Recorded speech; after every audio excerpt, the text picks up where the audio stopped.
provoque una sensación única, intensa, excitante. Mundo. Bienvenido, Dani, ¿cómo estás?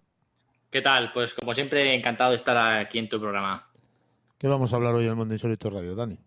Pues vamos a traer un tema de estos que nos van a dejar pensando, o cuanto menos vamos a intentar hacer que la gente, bueno, pues le dé un poquito a la cabeza, que siempre viene bien. Y vamos a hablar de un tema que yo creo que no deja de ser en sí mismo, pues, paradójico, ¿no? Que son estos temas o estas cuestiones que intentamos, pues como siempre buscamos la racionalidad, ¿no? Darle cierta explicación o buscarle algo, una lógica a ciertos temas. A veces no podemos salir de ahí, ¿no? Intentamos pues devanarnos los sesos, pero nos encontramos con situaciones en las que, bueno, pues no podemos llegar a dar una explicación formal. Vamos a hablar de ciertas paradojas que se han creado a lo largo de la historia, Dani, para intentar, digamos, reflexionar sobre distintas, ojo con lo que voy a decir, realidades. Sí, exactamente. De hecho, tenemos muchísimas. Yo he hecho una selección de algunas. Vamos a ir citando más o menos las que nos dé tiempo y vamos a ir tratándolas y vamos a intentar explicarlas poco a poco para que luego la gente, bueno, pues haga su ejercicio luego individual y las repiense un poco y que saque sus conclusiones. Y vamos a empezar con una que es la paradoja de Epiménides, que es, o de Cretense, que también es una de las más conocidas, y de hecho existe prácticamente desde la época de la antigua Grecia, ¿no? Y es una de las paradojas que sirve de base para otras que son muy, muy, muy semejantes, ¿no? Y empezamos justo en la época griega, porque yo creo que es justo de los grupos culturales que más se han acercado a este tipo de cuestiones, ¿no? Filosóficas. Vamos a plantear un problema, vamos a intentar buscarle una solución y darle una vuelta de tuerca y otra para forzar eso, ¿no? Lo que es el pensamiento pues crítico y sobre todo el intentar, bueno, pues forzar la maquinaria para intentar buscar una respuesta, aunque veremos que en este tipo de casos pues no la tiene. Bueno, esta es una paradoja que básicamente empieza con Epiménides, que es un hombre cretense, ¿no? El cual hace una afirmación, ¿no? Y dice que según él todos los cretenses son mentirosos, todos. Aquí nos encontramos con que si esta afirmación es verdadera, entonces nos encontramos con que Epiménides miente, con lo que no es cierto que todos los cretenses sean mentirosos. Pero claro, por otro lado, si miente, no es cierto que los cretenses sean mentirosos, con lo que su afirmación sería verdad, lo que a su vez conllevaría que estuviera mintiendo él. Entonces, creo que más o menos así explicado, creo que queda más o menos claro, ¿no? Dónde está la pescadilla que se muerde la cola. Bueno, claro. A ver, estamos hablando de que este señor era cretense. Correcto. Porque si fuera de otro lugar, no tendría sentido la paradoja. Exactamente. Y al ser cretense, él dice que todos los cretenses son mentirosos. Por lo tanto, él está diciendo que le está mintiendo. Por lo tanto, si le está mintiendo, lo que está diciendo no es cierto. Es que me ha recordado a Groucho Marx de la parte contratante. Sí, ha sido muy parecido. Lo estaba yo ahora mismo teniendo también en la cabeza. Claro, es como tú bien has dicho, la pescadilla que se muerda la cola. No puede salir de ese círculo vicioso. Exactamente. Si afirma algo y es verdad lo que dice, entonces está mintiendo por otra parte, ¿no? Al final entras en una contradicción en la que no vas a poder salir. Claro, se está llamando eterno. Mentiroso a sí mismo. Claro. Por lo tanto, de una manera distinta está diciendo que está diciendo la verdad. Exactamente. Es que no puede salir de ahí. O sea, es imposible. Salvo que lo que dices tú no fuera de ahí, no fuera cretense, entonces, claro, podría opinar libremente porque no se vería afectado. Pero aquí, digamos que no puede salir de ese bucle. Es muy curiosa esta, ¿eh? Sí, fíjate que además que puede parecer una tontería así puesta, pero son cuestiones que a la gente de aquella época que le gustaba tanto pensar y esforzarse, le buscaba explicación y trataba sobre ello, y creo que me parece un ejercicio reflexivo muy bueno, de todas maneras, porque no solo es quedarse con el ejemplo, sino lo que conlleva, ¿no? Sí, esto es como los que viven en un pueblo o en una gran ciudad que dicen todos los de esa gran ciudad son mentirosos. Pero claro, si tú vives allí, exactamente, te estás llamando mentiroso a ti mismo. Correcto. Entonces, Por si lo mientes, tanto, lo que tú estás diciendo es mentira también. exactamente. Luego la gente va a estar pensando al final, cuando acabe el programa, dirá, ¿estará mintiendo o diciendo la verdad? Pero bueno, eso será lo bueno, que se ha quedado pensando sobre esto, ¿no? Y bueno, vamos a seguir con estas paradojas y vamos a volver a retomar una que yo creo que también es de las más conocidas, que es la del gato de Schrödinger.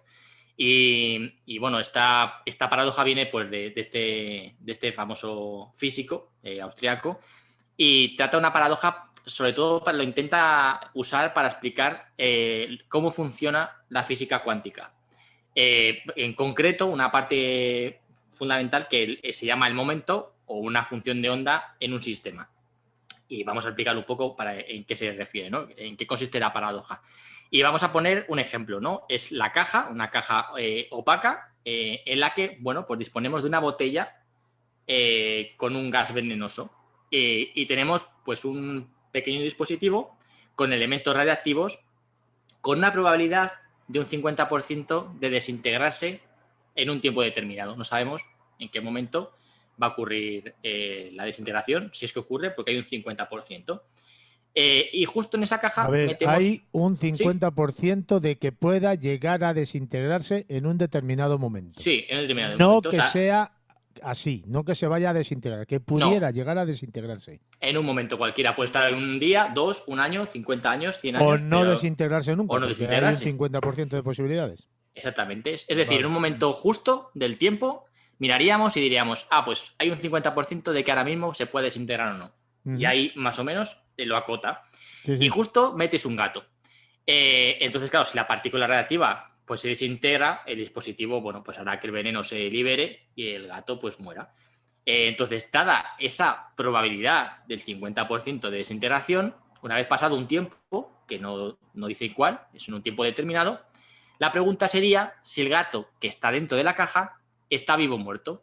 Es decir, si tú tienes la caja cerrada, tú te haces la pregunta de, ¿en ese momento el gato está vivo o muerto?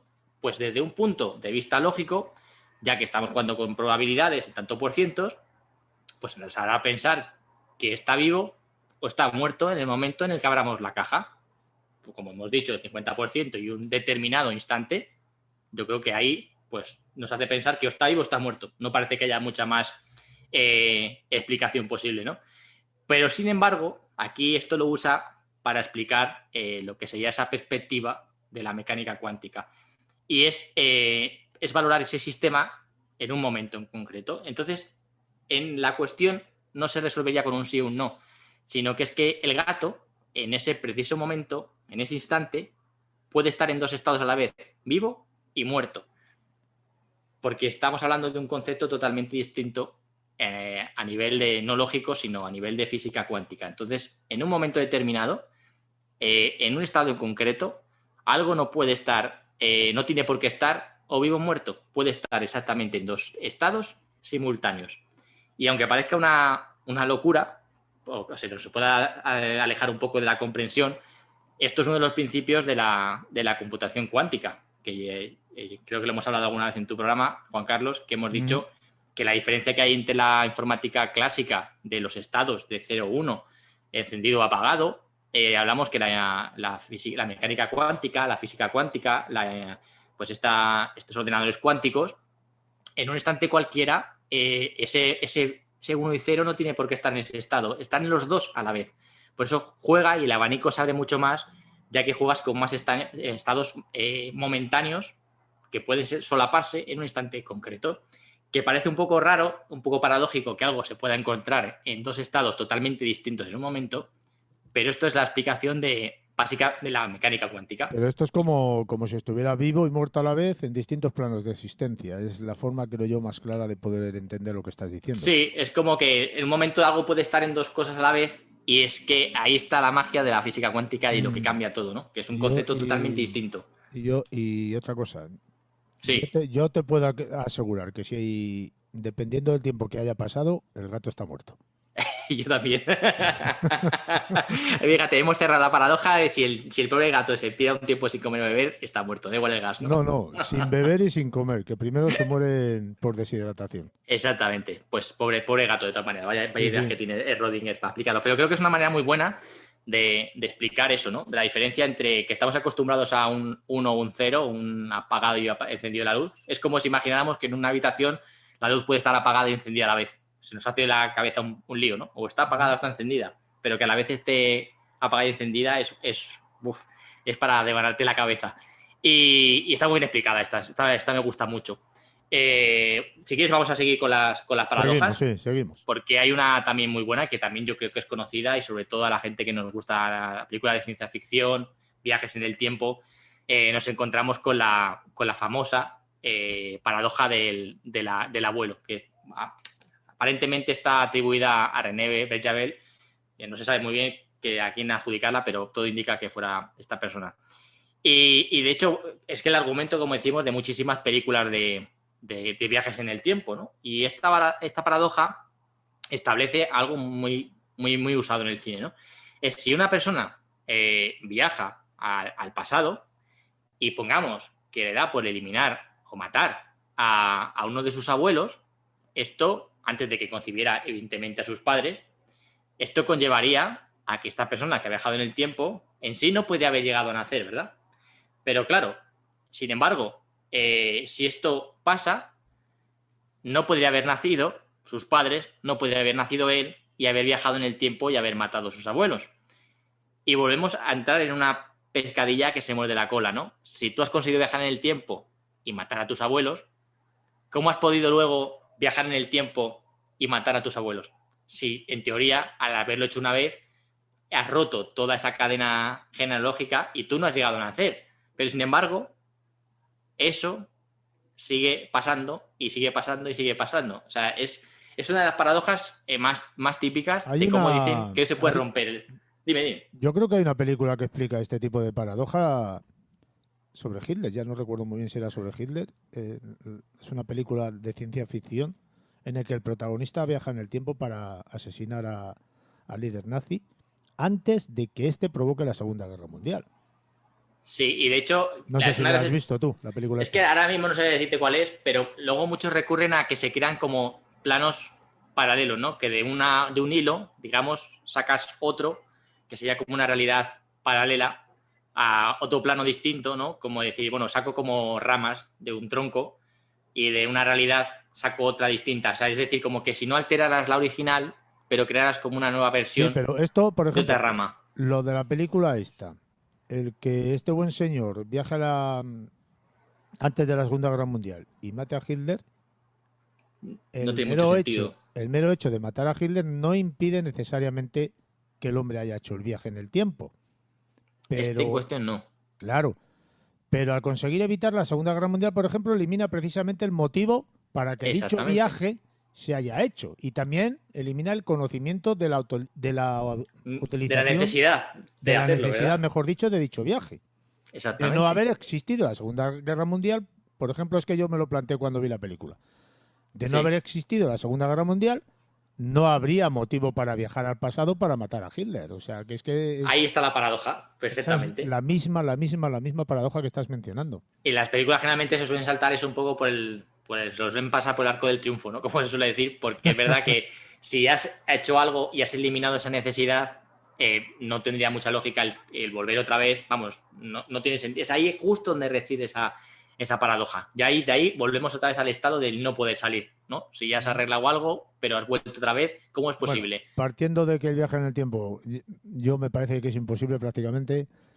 Pues, yo soy más de los hilos temporales, de los diferentes planos que puedas ir generando. Sí, pero había la historia esta del tren, no sé si la recuerdas tú, donde una persona que está viendo pasar un tren, el tiempo de la persona que está viendo pasar el tren no pasa del mismo modo que la persona que... Sí, justo. De hecho, es otra de las paradojas, que es la paradoja de los gemelos, que si quieres la contamos, porque justo que acabas de contar se parece mucho. Me he adelantado entonces un poquito. No, está bien, porque además justo es una de las paradojas que están hechas para una situación totalmente hipotética, planteada, de hecho, originalmente por Albert Einstein, en la cual se discute o se explora más bien la teoría de la relatividad pues restringida o especial, haciendo también referencia a lo que es la relatividad en el tiempo, que es justo lo que acabas de decir tú.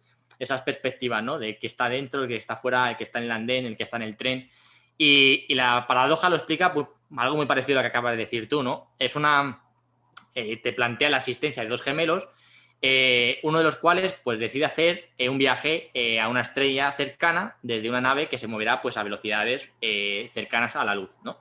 En principio, y según la teoría de la relatividad espacial, el paso del tiempo será diferente para ambos gemelos, pasando más rápido para el gemelo que se queda en la Tierra, alejándose a velocidades totalmente, bueno, pues cercanas a la luz, como decimos, ¿no? A que el otro gemelo que se encuentra pues en la Tierra, ¿no? Así que, bueno, pues este envejecerá antes, obviamente, ¿no? Pero claro, si miramos esta situación desde la perspectiva del gemelo que viaja a la nave, ¿no? Como decías tú, el que está en el tren, quien se está alejando no es él, sino un hermano que se queda en la Tierra, con lo que el tiempo pues debería pasar más lentamente en la Tierra y debería envejecer mucho antes el viajero. Y aquí es donde se encuentra esta paradoja, ¿no? Y claro, es que esto no que es una paradoja que es imposible resolverla por sí misma con la teoría, con esta teoría de la cual pues surge una teoría de la relatividad general en la que la paradoja pues pudo resolverse con cierta facilidad.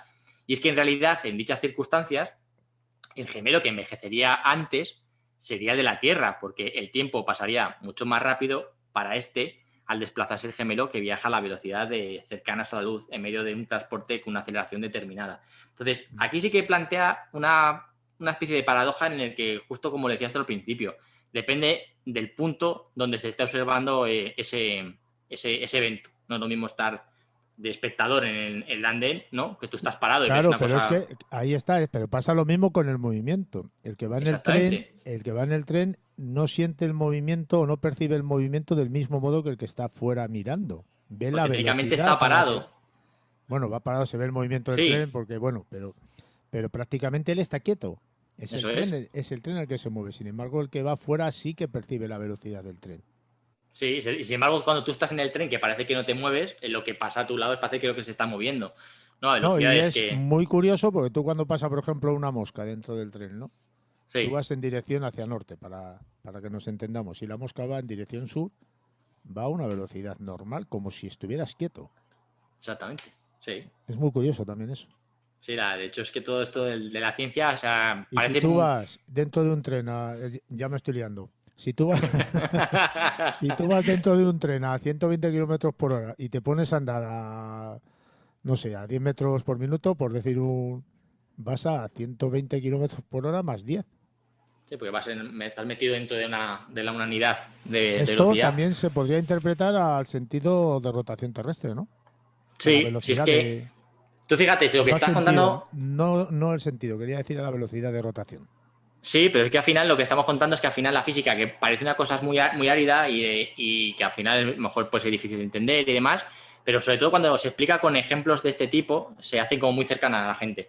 Es una manera también de acercar la ciencia, este tipo de cuestiones que pueden parecer a priori muy complicadas, pero con ejemplos, yo creo que hacen eso, ¿no? Que la gente acercarlo y que la gente lo aterrice a lo que es los conocimientos normales, ¿no? Lo que puede tener la mayoría de las personas y darle al coco, ¿no? Y decir, ostras, pues es verdad, no me había planteado nunca este tipo de perspectiva o este tipo de situación o un mismo suceso observado desde puntos distintos de observación. O sea, todo esto yo creo que es muy bonito, ¿no? A la hora de que la Sí, ciencia sea atractiva. luego hay una cosa que, según lo has mencionado al principio, me ha resultado extraña. Tienen que ser gemelos, no pueden ser personas distintas. Yo creo que habla por los gemelos porque es como te vendrá a la cabeza estos dos gemelos de la NASA que justo más viajaron que tuvieron un envejecimiento distinto, que además unos envejecieron más rápido porque estuvo mucho más tiempo en el espacio, o sea, más lento el que estuvo en el espacio que estuvo en la Tierra. Yo creo que, aparte de que está muy bien cogido de los gemelos, casa muy bien con como que pones dos personas totalmente genéticamente iguales o prácticamente iguales y los puedes comparar. De hecho, es lo que te digo, el ejemplo este de la NASA es muy bonito, entre comillas, porque son dos gemelos y prácticamente iguales y pudieron compararlos genéticamente de cómo cambiaron tanto en aspecto visual como a nivel genético el que estaba afuera como el que se quedó en la Tierra. Y es una manera también pues muy empírica de probar cómo cambia todo dependiendo de donde estés. Sí, O sea, yo creo luego, que viene al pelo. luego también del tiempo y de la perspectiva de visión, ¿no? Porque, por ejemplo, a nivel astronómico se ven cosas que supuestamente ya han desaparecido, que ya no tienen el origen. Sin embargo, la percepción de lo que estás visionando, ahí está. Y para ti es real, pero ya no es real porque ya no existe. Por ejemplo, cuando un planeta implosiona, ¿no? Sí, unas estrellas cuando están muertas. Cuando quiere llegar aquí, esa percepción de lo que estamos diciendo, el planeta ya no existe. O incluso estamos viendo planetas a nivel astronómico que ya no existen. Sí, de hecho, muchas veces cuando estamos viendo las estrellas, hay muchas luces de las estrellas que vemos que ya físicamente no están. Esa es la luz que nos llega, pero a lo mejor ya se han extinguido hace miles de años. Eso también lo podríamos interpretar como existir, lo que decíamos en el principio, existir dos veces, ¿no? Existe dependiendo del observador, ¿no? Claro, porque para ti está existiendo, pero realmente no existe porque ya no está. Exactamente, entonces también te hilarías con toda esa, que hemos hablado alguna vez también aquí, del tema de la simulación, ¿no? Que algo existe mientras que lo estás mirando, ¿no? Que también es muy filosófico. Que existe algo en cuanto hay gente que lo está mirando. Si a lo mejor ya no lo estás mirando, deja de existir. O sea, aquí, ¿ves? Podemos estar enlazando la física con la filosofía, porque además pero viene muy hilada, eso pasa también a nivel terrestre. Sí, aquel pueblo existe. Bueno, existe para los que lo han visto. Yo no lo he visto, no existe todavía. ¿No? Ha venido Teruel existe. Sí, vamos ¿verdad? A seguir. Sí, vamos a seguir, seguimos, que nos enrollamos. Vamos a ir a otra paradoja que también es muy conocida, que se llama la paradoja de Russell, o también llamada la del barbero, ¿no? Vamos a hacer una introducción de lo que es esta paradoja a nivel un poco más matemático, más árida, pero luego vamos a hacer un ejemplo que se entiende bien. Esta sobre todo lo que decíamos muy conocida dentro del ámbito de las matemáticas y está propuesta del nombre que viene, ¿no? de Bertrand Russell, y es algo para explicar, bueno, la relación a la teoría de los conjuntos. Básicamente es para explicar teoría de conjuntos, según la cual todo predicado pues define un conjunto, ¿no? Esto suena un poco árido, pero luego, como decimos, lo vamos a aclarar. Y al uso de la lógica como elemento principal a la que se puede deducir la mayor parte de las matemáticas, ¿no? Y de hecho hay muchas variantes de esta paradoja de Russell y para todas ellas se basan en el descubrimiento de este autor del que, bueno, básicamente dice, entre comillas lo voy a decir porque es como lo explica, que es no pertenecerse a sí mismo, ¿no? Establece un predicado que contradice la teoría de los propios conjuntos. Según esta paradoja, pues el conjunto de los conjuntos que no forman parte de sí mismos únicamente pueden formar parte de sí mismos si no forman parte de otro conjunto. Vamos a poner un ejemplo llano para... A ver, ¿qué has dicho? Sí, voy a hacer la parte técnica y luego ponemos el ejemplo, ¿vale? Sí, porque el ejemplo es mucho más claro. Repite esta última frase que has mencionado. Repetimos. Los conjuntos. Básicamente dice esto, lo voy a leer porque es básicamente para la explicación que da Russell, ¿no? Dice, el descubrimiento de este autor es de que no pertenecerse a sí mismo establece un predicado que contradice la teoría de los conjuntos. Y es que, según esta paradoja, el conjunto de los conjuntos que no forman parte de sí mismo únicamente pueden formar parte de sí mismo si no forman parte de sí mismos. Bueno. Es que es un galimatías brutal, pero vamos a explicarlo con un ejemplo mucho más fácil. Esto es como, que aquí se ve. Como lo de Groucho Marx, ¿no? Exactamente, hemos rizado el rizo. La parte contratante la hemos rizado. Pero con este ejemplo queda mucho más claro, ¿no? Es una historia que dice, básicamente, que hace mucho tiempo, en un lejano reino, había escasez de personas que se dedicaran a ser barberos. Aunque este problema, ante este problema más bien, el rey de la región ordenó que los pocos barberos que había afeitaran única y exclusivamente a aquellas personas que no pueden afeitarse por sí mismas. Sin embargo, en un pequeño pueblo de la zona únicamente existía un barbero, el cual se encontró ante una situación para la cual no hay solución. ¿Quién le afeita a él? Y aquí el problema se encuentra, que aquí es donde se va a entender más fácil, en que si el barbero solo afeita a todas esas personas quienes no pueden afeitarse a sí mismos, técnicamente no podría afeitarse a sí mismo al solo poder afeitar a quienes no pueden. Sin embargo, ello hace que sea automáticamente que no pueda afeitarse a sí mismo, pese a que sí que puede afeitarse. Entonces, él pertenece a un grupo de barberos que podría afeitar, pero no se puede afeitar a sí mismo, pese a que es una de las personas que podría afeitar. Entonces, al verse solo y pertenecer a un conjunto, automáticamente queda excluido de ese conjunto, pese a tener todas las características para formar parte de él. Y así sucesivamente, ¿no? El pobre hombre no va a poder cortarse el pelo, aunque sí pueda cortárselo. Está infringiendo contradictoriamente una de las normas que ha puesto el rey. Y es otra de los galimatías que también te deja un rato pensando, porque es verdad, no se puede cortar el pelo. Esta yo no la he pillado bien. O sea, el rey dice Sí, que solamente un barbero puede afeitar a aquellos que no pueden afeitarse a sí mismos. así mismo, Por sí mismos, mejor dicho. eso es.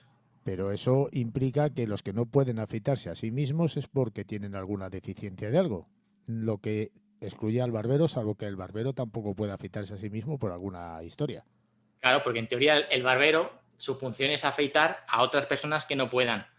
Pero claro, él está solo en ese pueblo. Entonces, si su función es afeitar a otros que no puedan, entonces él mismo es un barbero, pero no puede realizar la operación de afeitarse a sí mismo, porque no tiene alguien a quien hacérselo, pese a que él sí puede. Es que es una paradoja, ¿no? Es pudiendo hacerlo, no lo puede hacer, pese a que tiene todas las características de ser, pues, candidato a cortar el pelo. Es una de las paradojas. El pudiendo no puede, básicamente. Es como, bueno, pues tengo todas las características, pero no puedo hacerlo porque yo estoy destinado a cortárselo a alguien que no pueda. Ya está. O sea, el pobre se quedaría con el pelo, bueno, pues a lo grunge directamente, porque no podría cortárselo a nadie el pelo. Y son de estas cosas, son ejemplos que o sea, no hay que cogérselos así con pinza, pero sí que es verdad que te pone ante la tesitura de que alguien o un grupo No de lo personas... termino, Dani, no lo termino de pillar esto. O sea, No, no, me lo estás dando al coco, ¿eh? No, hombre, pero es que, a ver, el rey dice, en un lejano reino, ¿no? Has mencionado, había escasez de Sí, personas que se dedicaban sí, a ser barberos. Ante este problema, el rey, has dicho, ¿no? Ordenó que los barberos, como había tan sí que pocos, se dedicaban, que que afeitaran solamente afeitaran únicamente única y exclusivamente a aquellas personas que no se podían afeitar por sí a sí mismas, ¿no? mismas, exactamente. Ya, pero, ¿y las personas que sí se pueden afeitarse por sí mismas? Pues se pueden afeitar por sí mismas, pero habla de los barberos. Los barberos, en cuestión pone, claro, pone el barbero para crear un conjunto dentro de, o sea, un subconjunto dentro de un Pero eso conjunto. no significa, o salvo que yo lo esté entendiendo mal, eso no significa que el barbero no se pueda afeitar por sí mismo. Sí, porque él dice, el barbero, mira, quédate con la frase del principio, ¿no? Dice, el rey dice, básicamente, lo que dice que hay escasez de barberos en ese pueblo, ¿no? Y dice el rey, taxativamente, que ordena que los pocos barberos que había afeitaran única y exclusivamente a aquellas personas que no pueden afeitarse por sí mismas. Sin Vale, vale, embargo, vale, vale. en un pequeño Entonces las pueblo, personas que se pueden afeitar por sí mismas, incluido el barbero, no se pueden afeitar. claro, porque exactamente, Porque él es barbero. Vale, pero vale. él es una contradicción en su forma. O sea, él Sí, sí, pertenece a un sí, sí. conjunto que puede hacerlo, pero no puede hacerlo. Pese a que podría. A veces soy muy torpe. No, es que es difícil. O sea, es que muchas de estas, en algunos casos, parecen un trabalenguas. A veces, a esta, por ejemplo, es más complicada, yo creo que de entender que la de Rodinger. Claro, claro, Muchas veces. pero bien entendida, bien traída, yo creo que se explica bien, ¿no? O sea, solo pueden afeitarse a las personas, perdón, que no se pueden afeitar por sí mismas. Y a las Eso es. personas que se pueden afeitar por sí mismas, no las puede afeitar el barbero. Por lo tanto, si eres capaz de afeitarse por sí mismo, no se puede afeitar. Exactamente. Entonces, se quedan pues, en un estado, un impasse. Se quedan en un grupo fuera de todo. He tardado, pero lo he pillado, ¿eh? Sí, pero es que tienen su miga. Pero esto está bien porque esta es la gracia que tiene, ¿no? El leerla, volver a pensarla, volver a darle otra vuelta y esta es la gracia, ¿no? El darle al coco, que yo creo que persiguen las paradojas y es lo que me parece más bonito de ellas, porque son maneras de forzarte a pensar y decir, a ver, no lo he entendido, y darle otra vuelta, que esa es la gracia, ¿no? Y de hecho, mira, te voy a decir otra que es una paradoja que se llama la paradoja de Avilén. Y bueno, no solo nos encontramos paradojas dentro del mundo de la física, sino que, bueno, que también es posible encontrar algunas que son pues, vinculadas a elementos psicológicos o sociales, ¿no? Y una de ellas es la paradoja de Abilene, que está propuesta por Harvey, ¿no?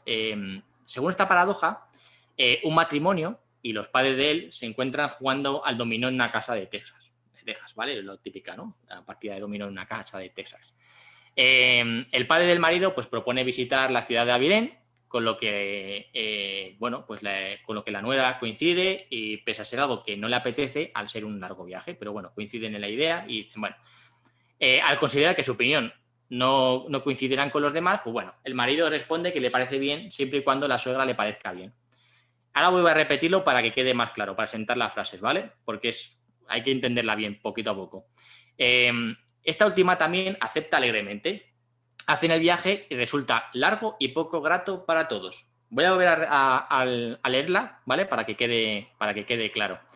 El padre del matrimonio, en esa casa de Texas que están jugando, el padre del marido propone visitar la ciudad de Abilene, con lo que la nuera, o con la idea con la que la nuera coincide, pese a ser algo que no le apetece a ser un largo viaje, al considerar que su opinión no coincidirá con los demás. El marido responde que le parece bien siempre y cuando a la suegra le parezca bien. Esta última también acepta alegremente.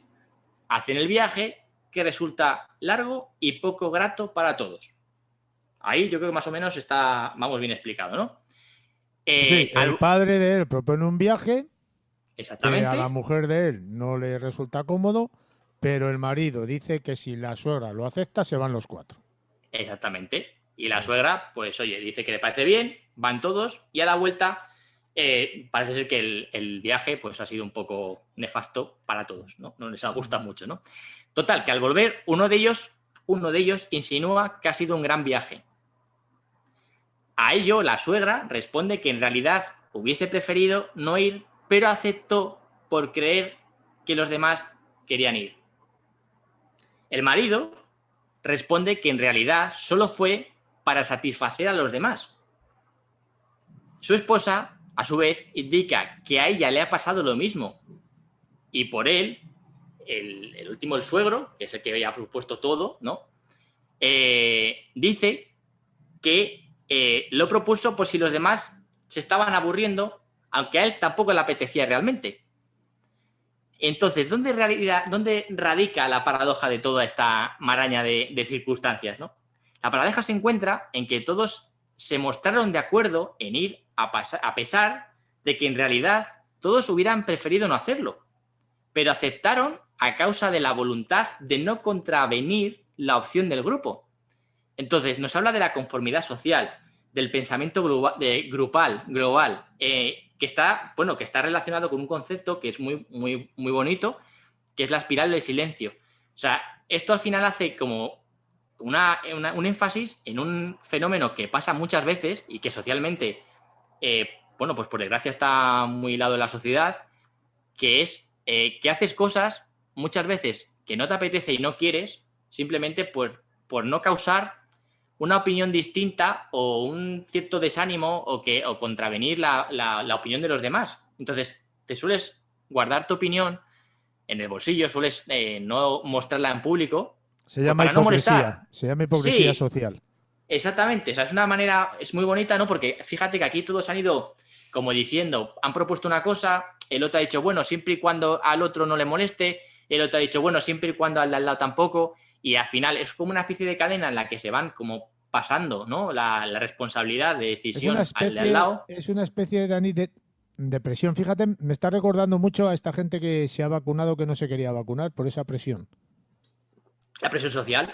Por esa presión, te estoy hablando de cuando lo de la pandemia. El que dirán, ¿no? Claro, el famoso que dirán, ¿no? Y ya por eso vas entrando, o por ser conformista y hacer lo que los demás dicen por su bien. Sin embargo, los demás piensan lo mismo contigo y lo hacen porque a ellos les parece que a ti te viene bien. Exactamente, y al final también la paradoja de todo esto es que luego resulta que sale todo mal, ¿no? Porque al final, por no discutir, por no llevar la contraria y por no hablar. Por no tener unos principios, ¿no? Sólidos, en los que digas, oye, yo no voy a hacer esto, aunque a ti no te guste, aunque a ti te desagrade, yo no voy a hacerlo porque no me apetece. Id vosotros si queréis. Yo me quedo en mi casa. Y fíjate que aquí, pues bueno, fue pues una especie de espiral, ¿no? De la de, bueno, pues al siguiente, que decía el siguiente, y al final, bueno, parece que estaban todos contentos, ¿no? De la decisión, y resulta que a la vuelta, pues nadie estaba feliz, ¿no? Y todo el mundo Pues cayó, si lo hubieran tragó hablado y lo hicieron. antes, en vez de hablarlo después, se hubieran evitado el viaje. Y los problemas que tendrán después, porque supongo que luego entraría la fase de discusión de uno al otro, pues la culpa Bueno, es pero tuya. luego quizás después de esto y quizás hubiera más sinceridad. Sí, exactamente. Yo creo que es además es un ejemplo muy bonito porque ya te digo, es una paradoja que no Es es que como lo hemos dicho vivimos, muy a Dani, menudo. continua y constantemente en nuestra sociedad esto, ¿eh? Sí, por eso digo que es una paradoja. Me quedaba alguna talla pendiente que si quieres otro día hacemos. No nos da tiempo para hacer más. ¿O Yo sí? creo que, a ver, si quieres te digo una más. Si quieres, no sé si nos da tiempo, ¿cómo lo ves? Tú Si verás, ves, si es muy larga, si tenemos que liarnos, mejor no.